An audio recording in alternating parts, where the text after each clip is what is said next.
Hi, I'm Mel Marks from the Eating Disorders Association.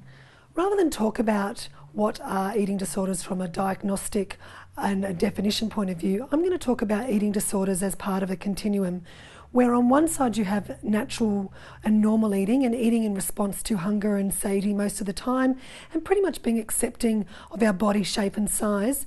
Then moving forward to more of a disordered eating. So we might start to skip some meals or food groups, participate in some fad dieting, fasting, and we start to have emotional responses to eating. We then move into what is called subclinical eating disorders. So the behaviour sees occasional binging and purging. We might take some diet pills. We start to feel a little bit disgusted and perhaps preoccupied with our body. We might go for extended periods without eating, and we tend to have some lack of control around food.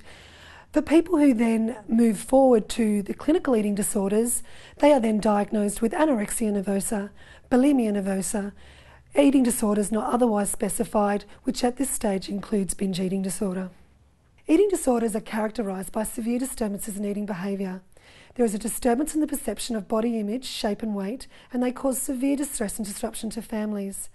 They are clearly linked to dieting, and interestingly, not everyone who is dieted goes on to develop an eating disorder, but most people who have eating disorders have dieted at one stage.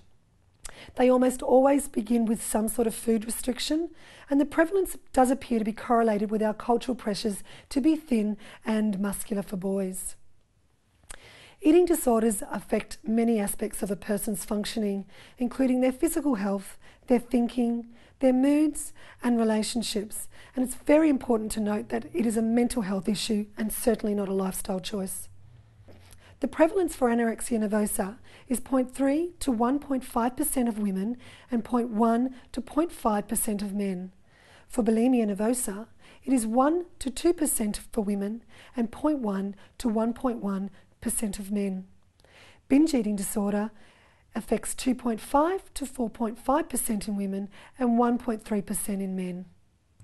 So we've spoken about eating disorders being on a continuum, and it's important to note that whether you have a diagnosed eating disorder or issues with food, that the Eating Disorders Association can put you in contact with professionals who can help you form better relationships to food and to yourself.